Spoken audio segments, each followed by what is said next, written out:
It's Amy Barto. Perfect. Good evening.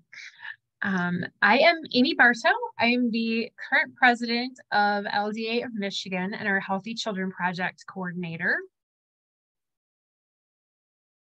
And on behalf of Tracy Gregoire, our Healthy Children Project director, I welcome you all to our webinar, Some Tips and Learning Strategies for Working with Children Who've Been Exposed to Lead. Tracy sent her apologies, but she was needed by her family this evening for a few things. So she will be with us tonight, but in picture only. So I'm going to go ahead and be able to get started. I know Lauren has put a little bit in the chat as far as letting you know that there will be a recording. It will be emailed to you within 48 hours. I am planning on having some time for question and answer towards the end, so feel free to submit your questions in the Q&A section, just so they don't get lost. If you have any technical questions, please feel free to message Lauren in the chat. And if you have any other questions, please feel free to go ahead and post them. And I'm going to go ahead and share some info.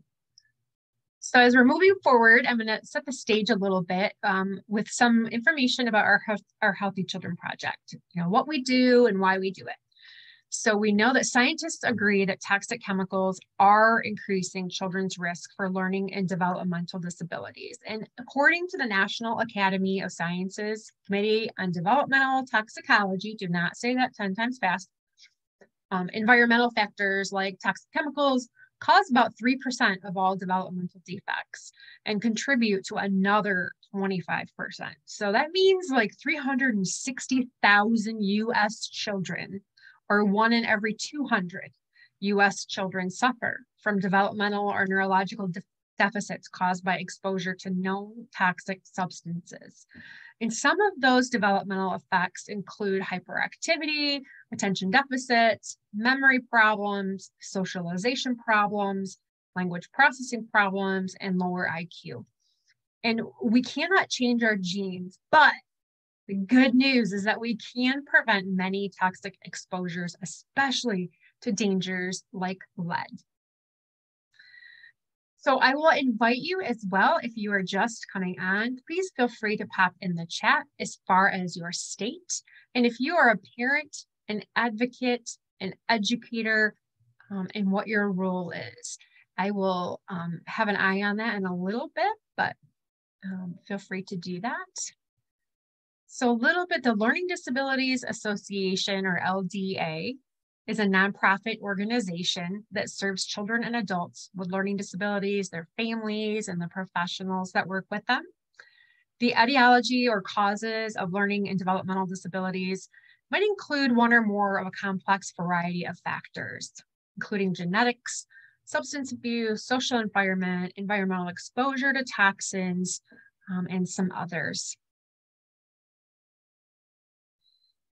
Toxic chemicals are in products and the environment. They're in like soil, water, air, and different products, jewelry, paint, and they continue to impact our health. So our Healthy Children Project, or HCP, works to reduce and eliminate the preventable causes of neurological harm for our future generations. So that's a bit of what we do and what our purpose and why we want to do that. So part of our work is we translate scientific evidence, really complex, crazy stuff, on toxic chemicals. And I'm a high level reader. I'm a nerd. I love to read different kinds of research, but I tell you what, when you start reading that scientific evidence about toxic chemicals and things like that, oh my stars, I half the time end up with a headache.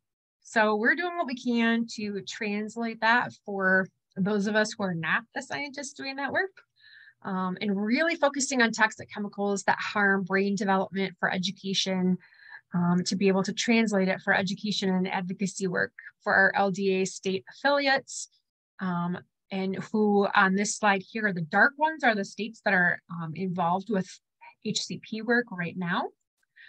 We have some partner groups, some of whom I know are with us this evening. I'm excited to see that. And it's also so cool, look at that. We've got folks from Arizona, Maine, Oregon, Washington, Virginia, New Jersey, Pennsylvania so far. So thanks and welcome. We also work with policymakers and the general public, and we tend to focus on chemicals as a class. So things like PFOS chemicals. We also focus on the life cycle of products or chemicals with an environmental justice lens.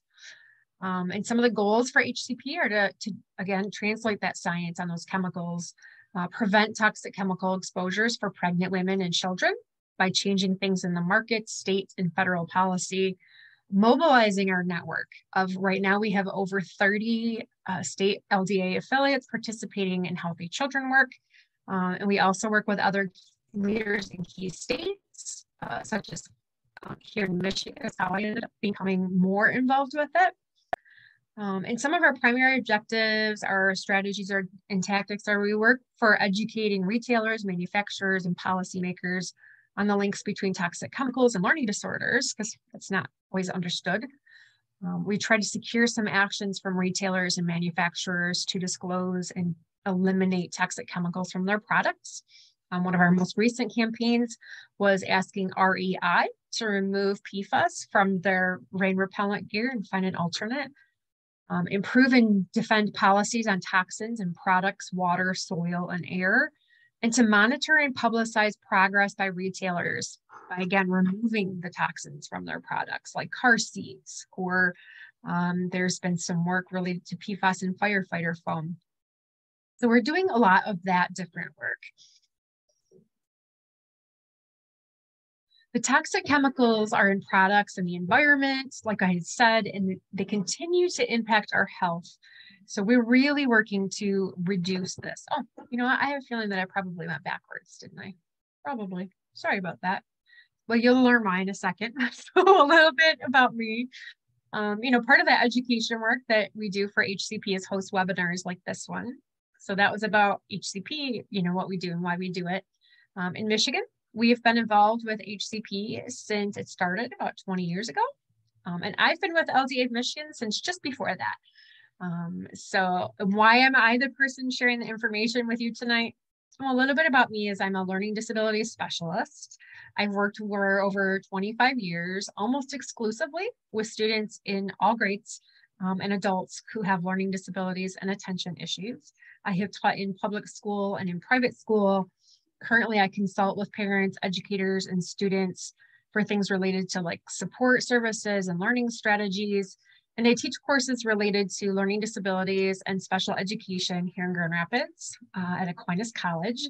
Now that's my alma mater, so I love to share that little piece. But additionally, which again, I'm sure you'll be able to tell very quickly, I'm also an adult with ADHD. So I personally understand what it's like to struggle with attention and organization, impulsivity, and the frustrations, as well as the gifts that come along with that. But most importantly and most valuable to me, I'm mom.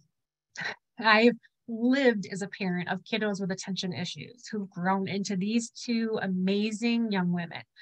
We lived in an older house, and my doctor was vigilant for the testing for lead exposure. They did not have elevated blood levels, but we do deal with ADHD, anxiety, dyslexia, and with a bit of sensory integration challenges thrown in the mix. So I share that to let you know that I'm speaking as an educator, as a Healthy Children Project advocate, and as a mom. And hi, Jamila, I'm so excited to see you here. She's my bud. So tonight's agenda, a little part of the education work, part of what we're going to be doing is talking about first a little bit with lead exposure and health, how they're connected, lead exposure and educational outcomes, why are those related, some of the learning challenges that come along, and some of the strategies for support, and then hopefully some Q&A. You will also get, like we had said, an email later on, and you will receive a list of resources with that. So as I go through these things, don't feel like you need to write them all down. Be able to share the slides, and then we will put on the list of resources. So to ensure that we're all kind of speaking from a common vocabulary, you're filling a little bit of that background knowledge. Teachers are going, yep, good job. There are 4 main exposures areas for lead, or buckets. Paint, soil, water, and products. And so some of the big issues related to lead poisoning, as I'm sure you know, that you cannot see, smell, or taste lead in water or other things. There's no visible symptoms when someone has been exposed. There's no fevers, there's no rash, only neurological damage, but not really only, right? Because that damage can be huge. So for more detail about lead poisoning itself, we do have resources on our Healthy Children webpage, including some tip sheets and things you can do to reduce exposures. Tonight, we're going to talk a little bit more about how to help kind of after the fact. So those huge neurological changes that I mentioned are summarized here. The health impacts of lead exposure can lead to calcium deficiencies, which can then lead to osteoporosis and other bone damage. Once lead enters the body, it gets distributed to the organs like the kidneys, the liver, the heart, of course, my favorite, the brain. And these impacts end up to be lifelong because there's no cure for lead poisoning. And related to the brain, lead exposure is linked to cognitive challenges such as decreased IQ or intelligence often, or cognitive functioning, reduced problem-solving skills, and learning disabilities. Neurological issues can also include ADHD or other behavioral challenges, which I'll go into a little bit more. But first, what are we talking about here, right? So some of that scientific translation. Give me data any day, but I'm all about the brain and learning. So when I see like this sciencey stuff, I sometimes don't even know what to do with it. So we're going to break it down. Plus, again, make sure we're all using the same vocabulary. So the biggest thing is lead poisoning can only be detected through blood tests. Those results are reported as blood lead levels. I also can't say that 10 times fast. Or it'll be abbreviated BLLs. And the measurement units are micrograms per deciliter. I don't know that I ever say that phrase except for when I'm talking about lead poisoning, right? And I often need some kind of visual representation to really gauge what we're talking about, particularly when we get into those decis and millis and especially micros. So to wrap our heads around what we're talking about, a microgram is 1,000,000 times smaller than a paper clip, which is hard for me to fathom, but okay, 1,000,000 times smaller than a paper clip, and a deciliter is just over 3 ounces, or this little glass here. So we are talking about something 1,000,000 times smaller than that 3 ounces. And even one of those things can make an impact, and it makes a lifelong impact. So that is a piece of what we're talking about. The other pieces to know is that over the past decade, there have been many adjustments to what levels of concern related to blood lead levels for lead have been. The most recent benchmark from the CDC has it now at or greater than 3.5 micrograms per deciliter as a level of concern. But in truth, there is no safe level of lead exposure. Any lead exposure causes neurological damage. And we are really just starting to understand what they might be or may not look like. For our purposes tonight, we're going to focus on the learning challenges. Until 2012, children were identified as having a blood lead level of concern if the test result was 10 or more. So now it's down to 3.5. The CDC, in fact, no longer uses some of that term and instead use the blood lead reference value to identify children who have more lead in their blood than most children. And in 2002, that blood lead reference value, or BLRV, for children corresponding to 97.5 percentile was established to be 5 micrograms per deciliter. And prior to that, blood lead levels be 5 micrograms per deciliter may or may not have even been reported to parents.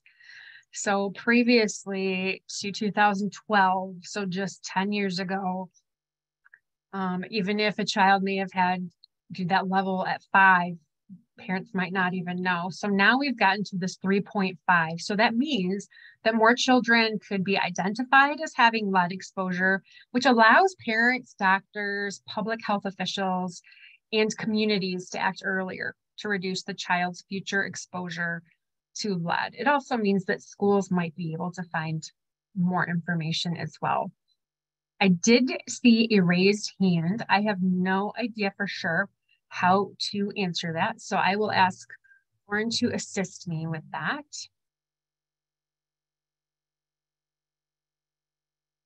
And we will figure that out in a moment. So some other background is that the CDC, or the Center for Disease Control, had published a resource, Educational Interventions for Children Affected by Lead. They break down some information based on educational stages, by early childhood, elementary, middle school, and high school. And they note that there's not really research or data on early childhood interventions in children with lead exposure. There is research with early childhood interventions with children with disabilities, and it shows a strong positive impact. So they expect that it does the same for children with lead exposure. And they detail why, and they have resources, etc. They do share information related to some research that's reflected in this table that I pulled out. And if we look it over just briefly, it's clear that learning challenges can occur as early as 3 years of age and at very low levels of exposure. They can impact multiple content areas and foundational skills. And again, they can be lifelong and very costly. I'm also fortunate to represent LDA of Michigan on our state's SEAAC, or it's the Special Education Advisory Committee to the Office of Special Education and our State Board of Education. And in January, one of the updates we received was from Dr. Cheryl Kennedy. She updates us each month on different things related to policy and data. And as you can see, the percent of those tested has gone down in Michigan, right? Yay. However, it's not quite a yay, since it also shows that the number of children age 6 or younger has also gone down. The number of children tested has also gone down, and more than the percentage of those with high lead levels even. So we're testing less kids. So one conclusion that I wanted to, really point out was that how to help is that there are many students, we don't even know their blood level data. So it's really imperative that we implement good strategies at home and at school, as well as improve screening and data collection, but that is a whole other webinar. So, and as I start to transition to some school-based terms, in children, this exposure to lead can lead to ADHD, aggression, bullying, cognitive challenges, learning disabilities, poor problem solving, all of those fun things we deal with every day. It also leads to very stressed caregivers. So if you are the caregiver, we got you.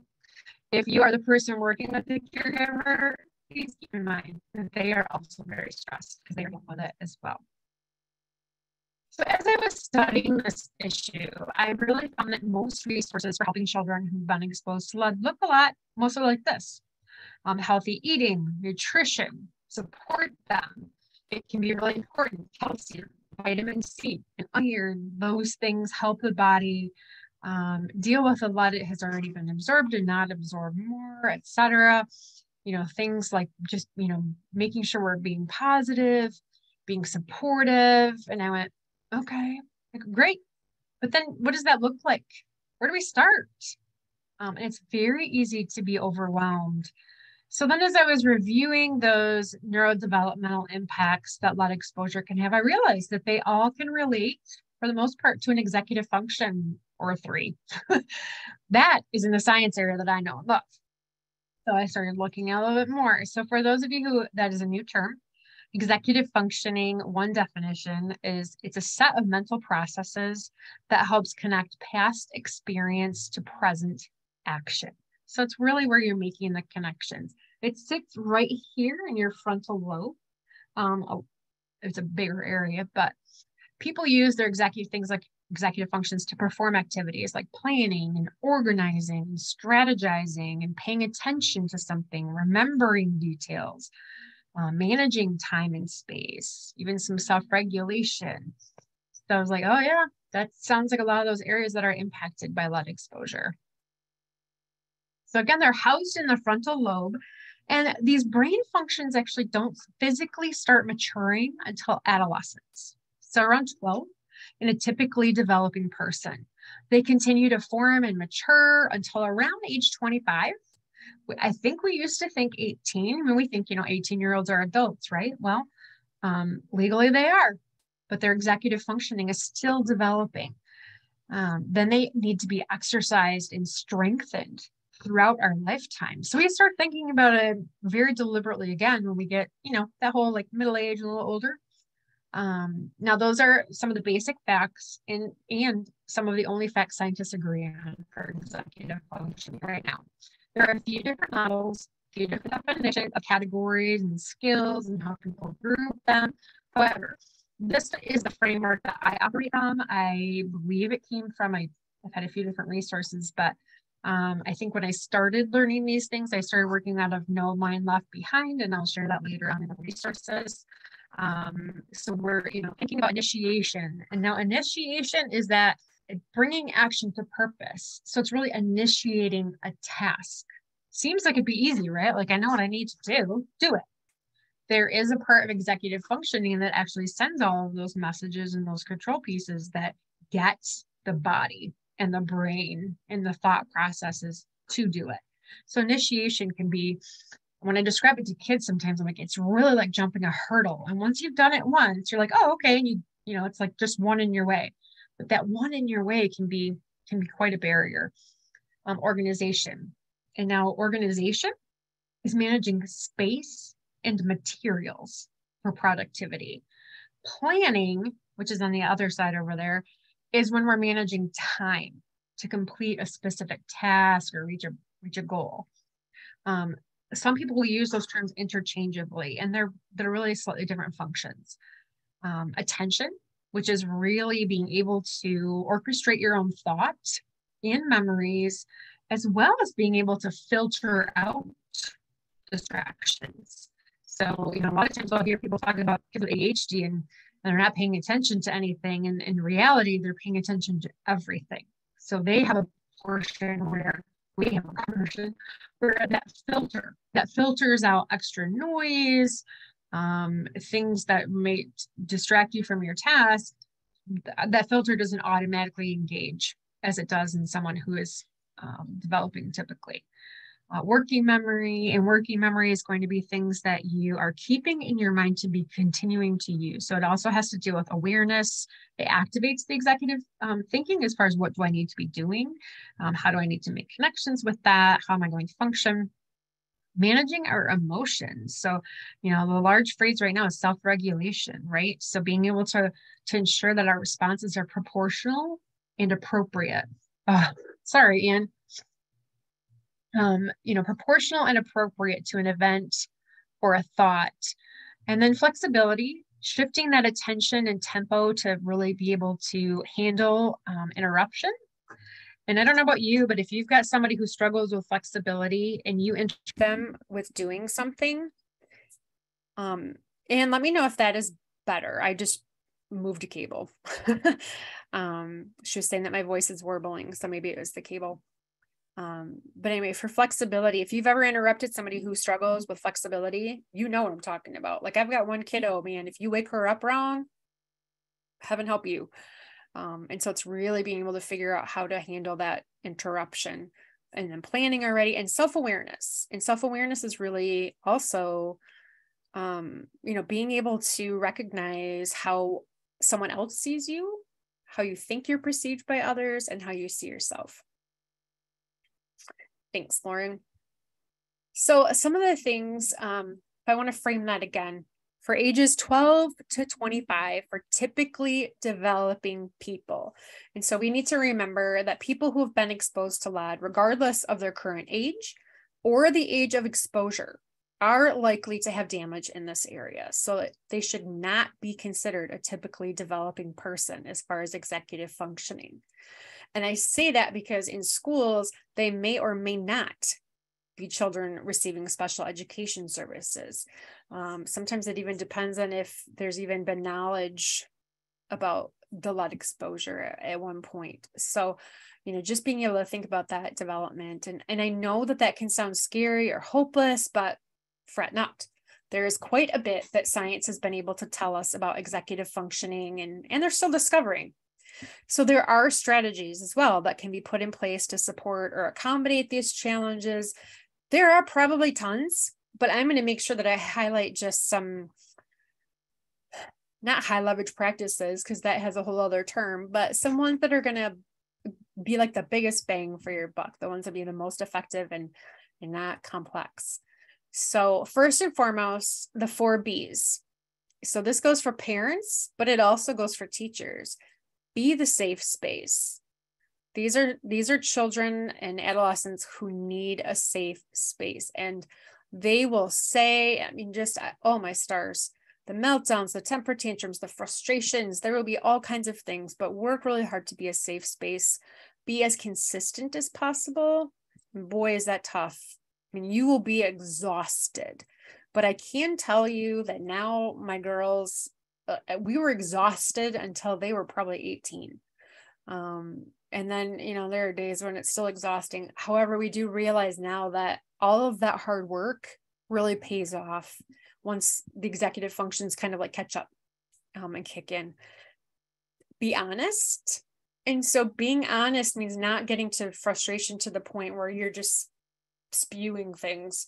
You want to be very honest, particularly about behaviors and choices. And so for educators, we talk a lot about naming the behavior, naming the choice, but not necessarily disparaging the individual.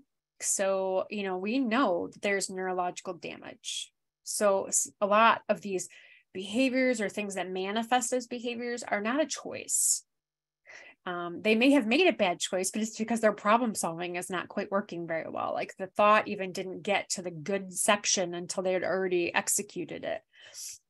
So I used to say, all those little people who, like, you tell them, don't touch the stove, but they already have. It's because executive functions are the last places in the brain to get a message. So all the messages go through all of our physical body first. So those little kiddos who are touching the stove, by the time their brain has been like, okay, finger, ooh, check it out, and they've touched it, it finally then gets to the brain, goes, ooh, that's a bad idea. And so that's just not working quite right. So they're not a bad kid. They're just not problem solving very well, and they need some help with structuring that. And be open-minded, be open-hearted. Those things are really important because there are going to be some strategies that may work for them that seem really odd to you.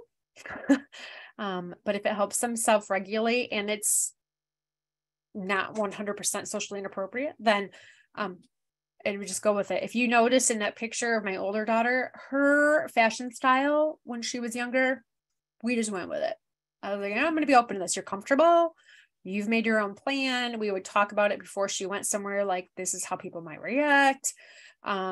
She naturally, like, she just ended up middle school and high school. You would have never known. She probably hates that I use that picture even, but, and then 2 of the biggest things we need to do as parents in particular is know our child. Now, you do know your child. As a parent, you are the expert in your child.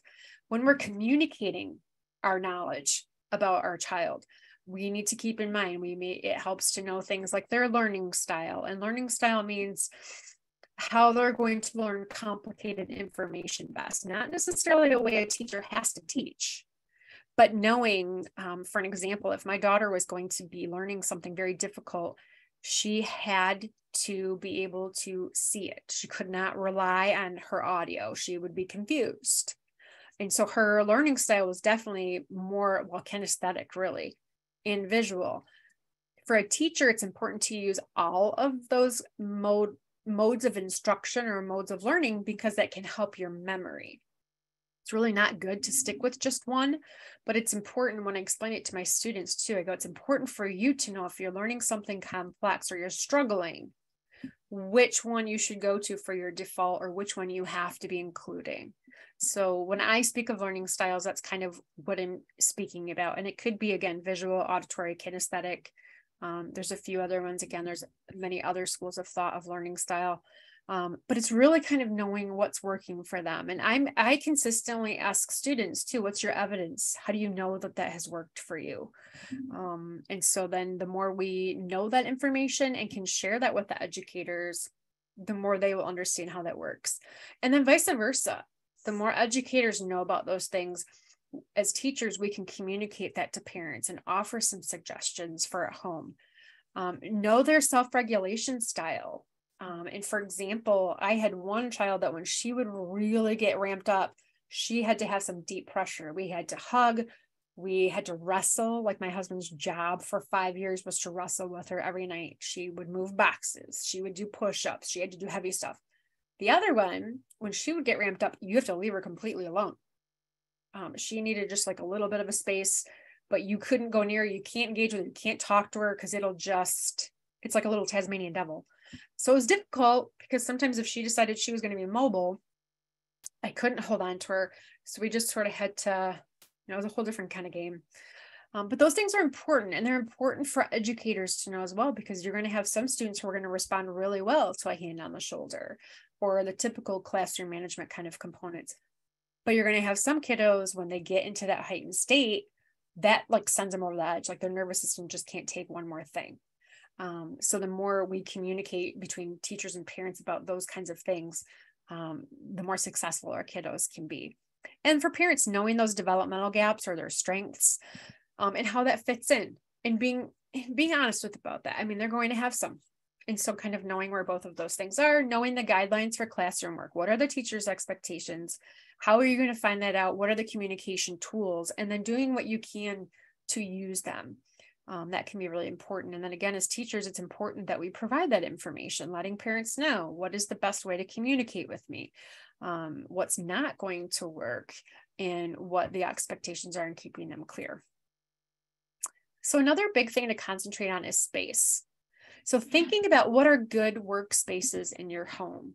And for us, a good working space might be at our desk or at the table. For your child, it might not be. So really thinking about that, but also I think a dedicated space doesn't have to be a big space. What I have also found is that it can be important to identify more than one. So sometimes there's a spot where they can go like to be working, and it may be with other people. It might not be with other people. The bookcase represents having a space for their stuff. And that is the important stuff. What kinds of stuff do you know that they need to find all of the time? So keeping their school stuff separate from their play stuff can be really important, because again, they're going to struggle with time management and self-regulation. So the more we can have that, and it doesn't necessarily mean, rigid and nagging, but being able to say, hey, that's the space for your stuff. I'm helping you with that so you can find it later. And then a space where they can rest. That becomes really important. As kids are picking out their own spaces, again, I use that same phrase. You know what? What's your evidence that it's working? How do you know that that's helping you do better? And a primary goal for the elementary and middle school is to really explore and discover what works best so a learner can be more independent and successful in high school and college or work. And then it's important to talk about different spaces. There are some things that will work at home, but are not appropriate at school, or are not going to be functional at school, because they're either going to be too disruptive or distracting, or honestly gross. Like we had places, my daughter was always on the floor. And I'm like, okay, well, there are certain places at home that I can, I know it's going to have a certain level of cleanliness, but in a school with 300 kids, you're not going to want to be doing that quite so much. So just having some of that communication. And one example at our house is my daughter, the one that she definitely had self-regulation issues when she was younger. She only wore elastic pants, some other pieces, and we wanted her room to really be her safe space. We didn't want to use it for punishment. But she felt that she needed to be more closed off than that sometimes, even when her room was small. So we happened to have a coat closet in the front of our house that we weren't really totally using. So we emptied it out. It was kind of weird because we had this like power cord that ran into it. It had a lamp in there.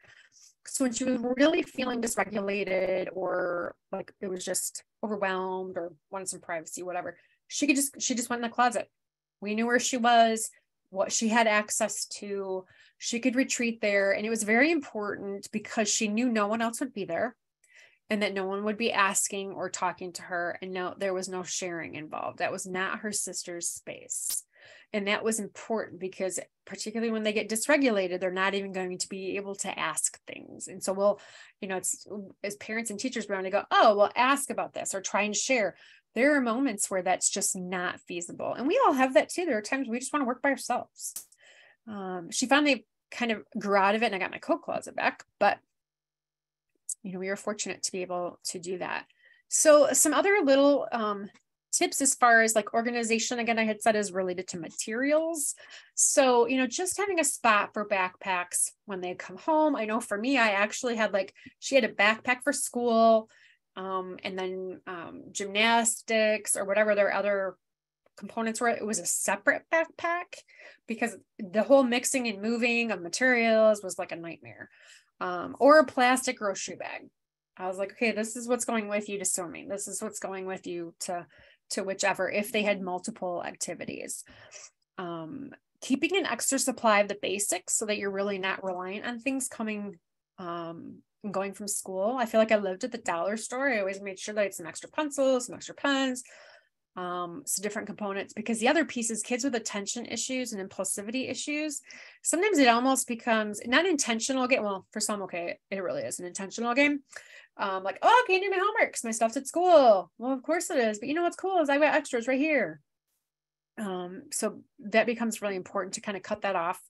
Having a folder system for homework to do and homework that's done.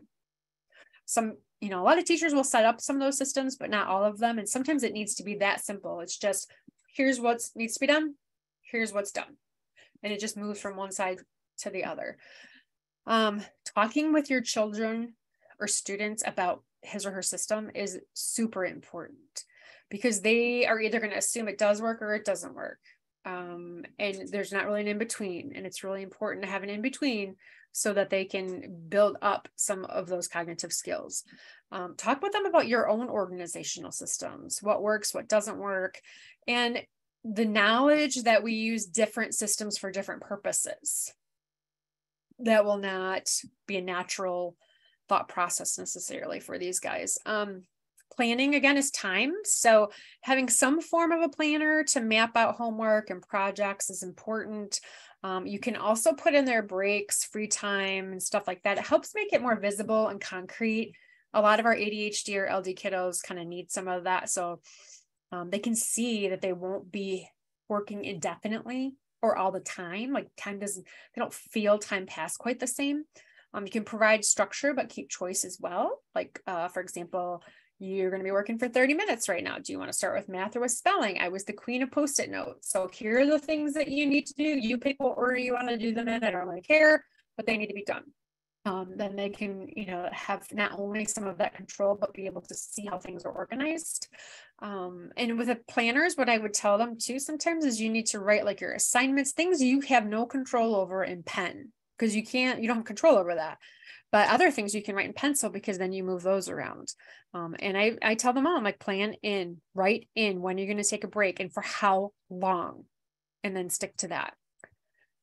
Some tools for success. This is kind of my list, and I would keep them in a bin, or I love pencil bags, like this one. And, I would separate some things out actually for each child, rather than one big collective stash. And some of that provides some ownership. It also made it more likely that the one who really needed it would have it when she needed it. It headed off them blaming each other, and it kept the focus more on what they needed to do rather than who put what away. So some of these I even kept like in a pencil bag in my trunk, honestly, or my tutoring bag, because for many years it was all about avoiding as many meltdowns as possible, either my kiddos at home or my students at school. And so a few comments about some of the tools, and then I'll be able to get to the Q&A quickly. Note cards and Post-it notes. I think my students have told me that I'm like the queen of those. They have very small real estate for writing, but they're great. They can be great for taking notes, writing summaries, and then being able to move them around until they're in the right order. There's a lot less erasing that way. So then there's a lot less ripping paper and frustration in that sense. I can use them a lot for writing paragraphs or papers, planning projects, assigning a couple of chores. If we're planning out our day, I'll be like, you know what, you've got like this 15-minute break. It's going to go here or here. It might move. Then they can choose which ones they want to do. They can also, the bigger piece is have something to refer to. So we're supporting their memory. So And my girls too, they would freak out because I'm like, okay, you need these 3 things. And I would either put the 3 things on a Post-it note or 3 different Post-it notes and like give it to them. So that by the time they left me and got 5 steps away, they were more likely to still be able to remember what they were going for. And it just cost me a Post-it note. I was like, okay, whatever. I can get those at the dollar store. And then they could rip it up or throw it away when they were done. That was cool.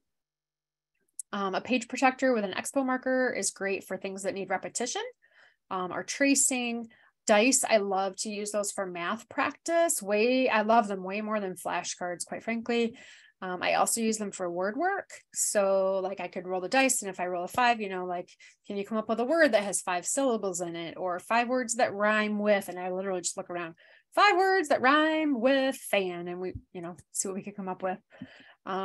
Or the number of words that start with like a letter or concepts. All of that categorization is important. It builds into some planning, some vocabulary, even some flexibility, because it's changing things. It's following a routine and a structure as far as the concept, but it's not following the exact same procedure each time. So it helps sometimes with those concepts.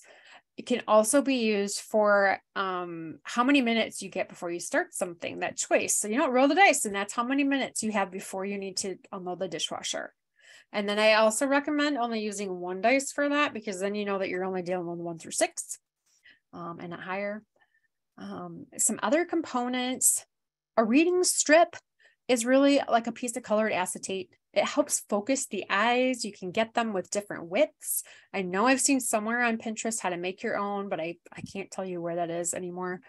I do have some links out to some things that will be in the resource packet. Time timers, I absolutely adore.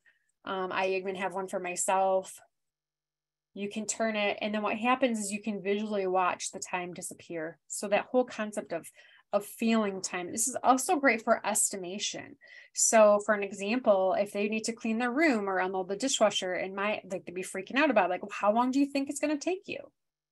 And they're going to say like 2 hours or whatever. And so I go, well, maybe 15 minutes. So we'll see. And we can do that way. Or we would write down their estimate and then write down what time they really finished, and really try and get some gauges of time. Some other books that were very helpful for me. Oh, sorry. Apparently I am having a little discussion with my mouse. There we go.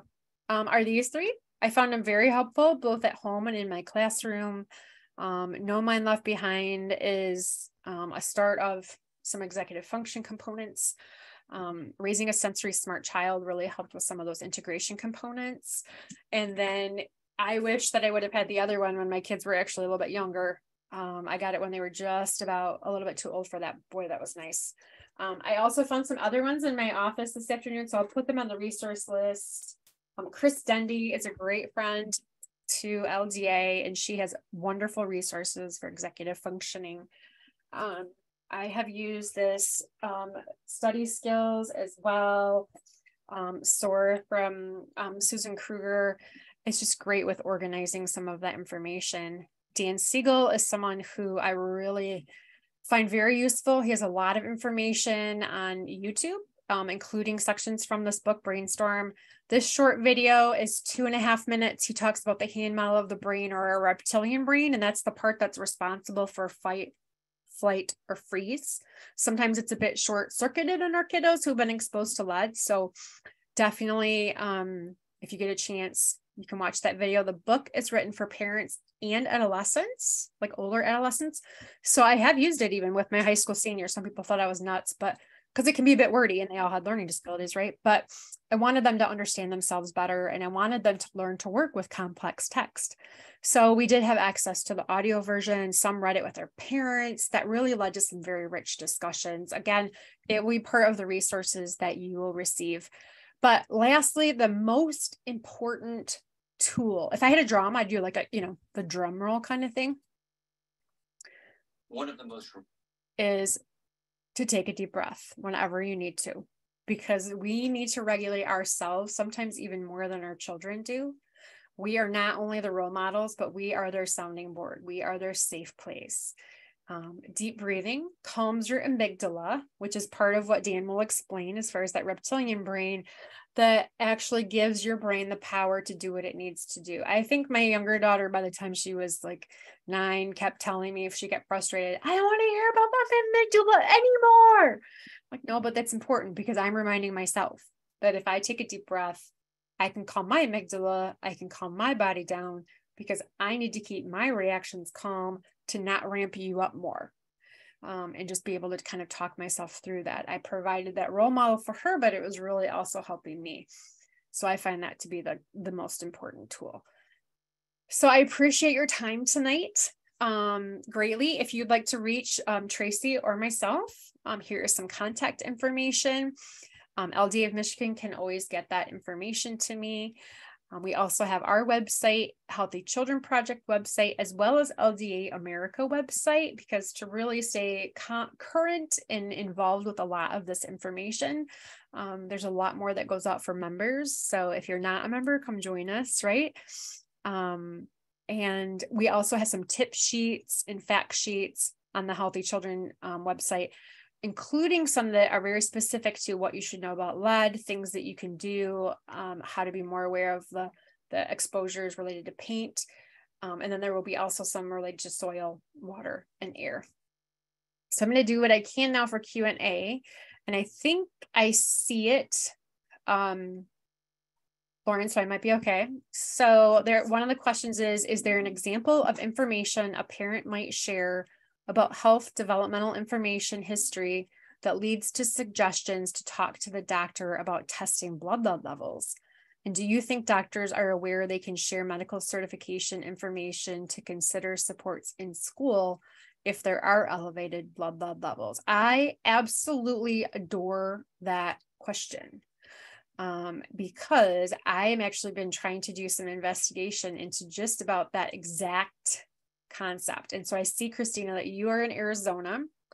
And I think that there would be some information that would be fairly useful. So right now, don't necessarily have an example of that information. If it is part of that history, there are some basic questions. Some of them might be on some of our tip sheets. I will definitely be able to see what I can track down as well.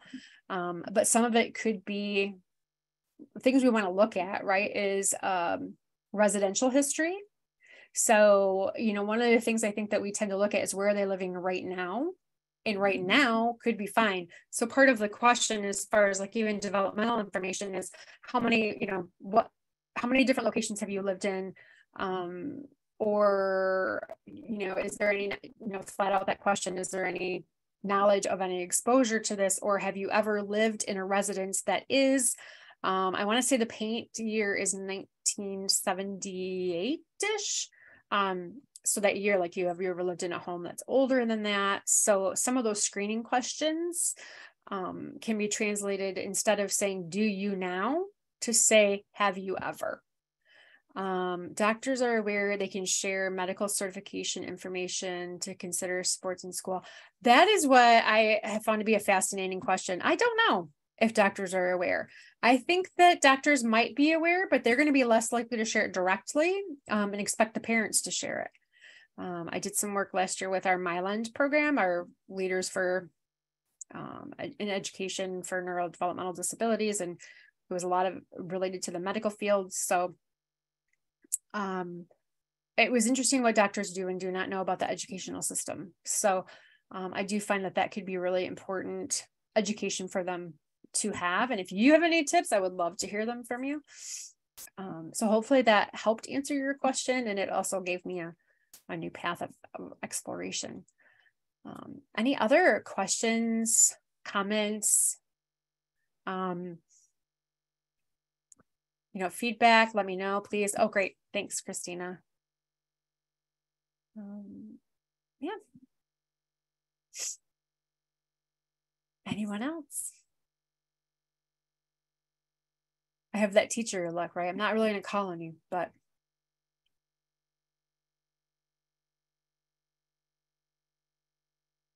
Well, thank you all so much for joining us. Again, we'll be here for a couple more minutes, so please feel free if you have questions or feedback to pop them in the Q&A section. I really appreciate all of your time. And if you are viewing the recording, again, hopefully the information was filled in. Feel free to send us an email or contact us with questions. You can also find LDA of Michigan and Healthy Children Project and LDA of America on Facebook, Twitter, and Instagram. LDA of America and LDA of Michigan are also on LinkedIn. You can also find me on LinkedIn. Tracy is on there as well, and connect with us that way. So we appreciate your time this evening.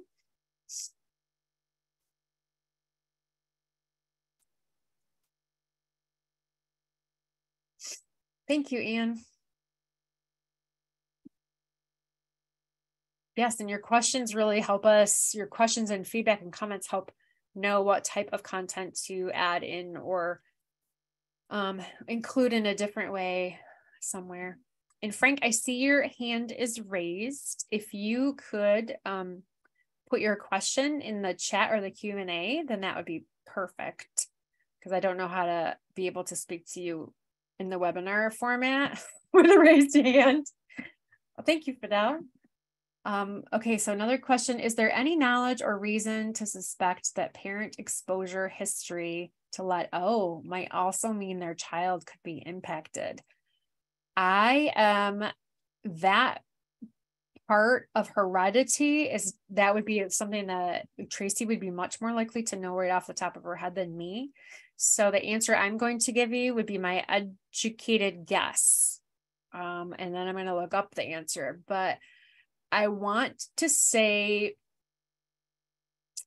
so I'm going to give you a two-part answer, and then at some point I'm going to actually research this so I know for sure. And if Jamila is still on, she might actually know. I want to say no, but it may depend on how recent that exposure is or what their current level is, because lead can pass to the fetus while women are pregnant. So if the mother has an elevated blood level when they're pregnant, then there could be some issues for possible exposure or for the fetus. If they're not elevated, then you're really dealing with damage that had been done quite a while ago. So that person's going to be dealing with that damage, but it wouldn't necessarily continue passing down. So I think some of it's going to have to do with the distance between the pregnancy and the exposure, as well as probably, I would assume, like how those characteristics are coming through. But that will be one too. I'll follow up with Tracy, and for some of the Q&As too, we'll be able to put them up either as blog posts on the Healthy Children Project site or on our Facebook page to really go, hey, here's a question that was asked. We checked it out, here's more of an answer. So Christina, be sure and, connect with us in those places, and hopefully we can help that.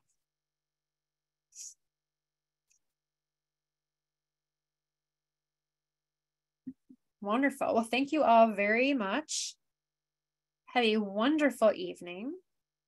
And I'm going to let Lauren tell me or help me figure out how to sign off. Thank you, everyone, again for showing up. There's going to be a recording that will go out within 48 hours and all the great resources that Amy mentioned. So thank you so much for joining us, and be sure to be checking your emails.